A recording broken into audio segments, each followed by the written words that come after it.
Naging matagumpay ang himagsikan, lalo na sa probinsya ng Cavite. Isang magaling na heneral ang namumuno doon na nagngangalang Emilio Aguinaldo at kanyang kanang kamay na si Apolinario Mabini, isang magaling na tagapayo. Dahil dito, marami silang nasakop na bayan at napaalis ng mga Kastila. Kinilala ang galing at tagumpay ni Aguinaldo sa labanan, lalo na sa pamumuno.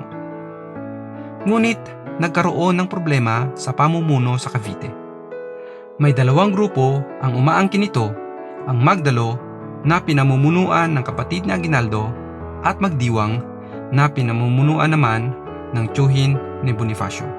Ang Magdalo ay naghahangad ng pagbabago sa pamumuno sa ilalim ni Aguinaldo na kahit alam naman ng lahat na may gobyerno na ang rebolusyon at ito ang katipunan.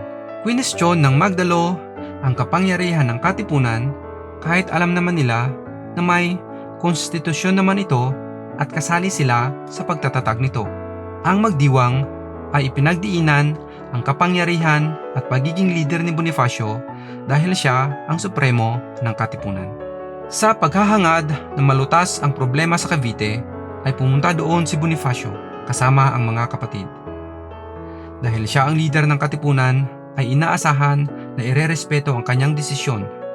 Ngunit bago pa man siya makarating doon ay hindi niya alam na hindi na pala pinapansin ng mga lider ng Magdalo ang kanyang pagiging supremo. Dahil din daw galing si Bonifacio sa mahirap na pamilya ay parang naiirita ang mga lider ng Magdalo na puro galing sa mayayamang pamilya. Ayaw nilang pamunuan ng isang walang pinag-aralan na hindi naman totoo dahil si Bonifacio ay isang edukadong tao na nakabasa ng maraming libro. Kahit napilitang isinaayos ang problema sa pamumuno ay walang nangyayari. Para matapos na ang problema sa pamumuno ay pumayag na rin si Bonifacio na magkaroon ng halalan na kung saan dito na malalaman kung sino ang mamumuno sa bagong gobyernong kanilang itatatag. Isang kondisyon lang ang hiningi ni Ka Andres at ito ay irerespeto sana kahit ano paman ang magiging resulta ng halalan.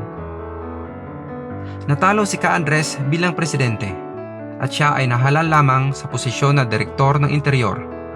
Pero tinutulan pa rin ito ni Daniel Terona, isang Magdalo, sa dahilan na dapat daw isang abogado ang humawak sa posisyon at may kilala siyang abogado sa Cavite na nararapat dito.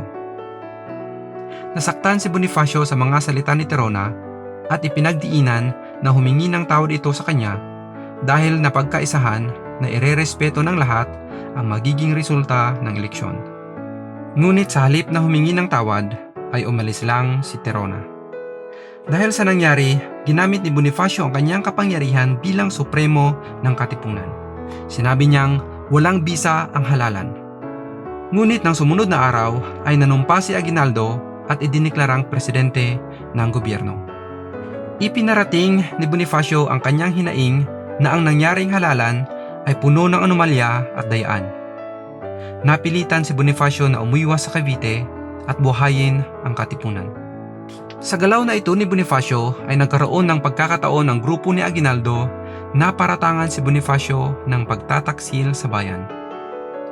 Habang siya ay papaalis sa Cavite, ay inatasan ni Aguinaldo ang kanyang mga tauhan na hulihin ito.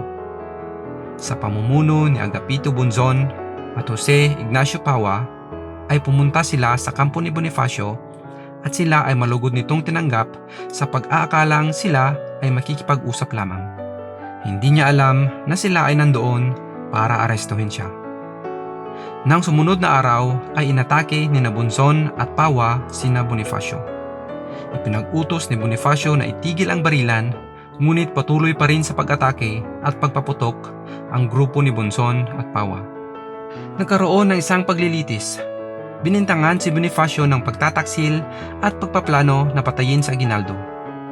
Pati ang mga abogado niya ay nagsabi na siya ay may sala. Ang hukom pala ay mga tauhan ni Aguinaldo. Hinatulan ng kamatayan si Bonifacio at noong May 10, 1897, sila ng kapatid niya ay binaril sa bundok ng Maragondon. Pinarating pa ng mga pumatay sa kanya na nagtangkang tumakas si Bonifacio para maipakita na siya ay duwag na tao. ngunit hindi ito nagtagumpay. Wala naman itong katotohanan dahil sa dami ng sugat ni Bonifacio na hindi ginamot ay mahinang-mahina na siya at hindi na makatakbo. Nagtagumpay ang plano ng grupo ni Aguinaldo. Ngunit nagkamali sila sa pag-aakalang mapapasunod nila ang mga miyembro ng katipunan sa ibang panig ng bansa. Ang mga rebelde ay nawalan ng moral nang patayin ng kanilang leader. Marami sa mga ito na nasa Cavite ay umalis at bumalik sa kanilang probinsya. Si Emilio Jacinto at iba pang matatapat na tauhan ni Bonifacio ay hindi rin tinanggap ang pamumuno ni Aguinaldo. Ito ang istorya ng ating mga bayani na sina Emilio Aguinaldo at Andres Bonifacio. Ang mga itinuturing nating mga bayani ay minsang nagkaroon din ng hidwaang politikal. At ang masakit nito, humantong sa masaklap na uri ng kamatayan. Mahirap mang isipin pero si Andres Bonifacio, ang may akda ng katipunan, ay nasawi sa kamay ng kapwa niya Pilipino. Kailan kaya tayo matututo sa tunay na pamamahala sa ating minamahal na bansa?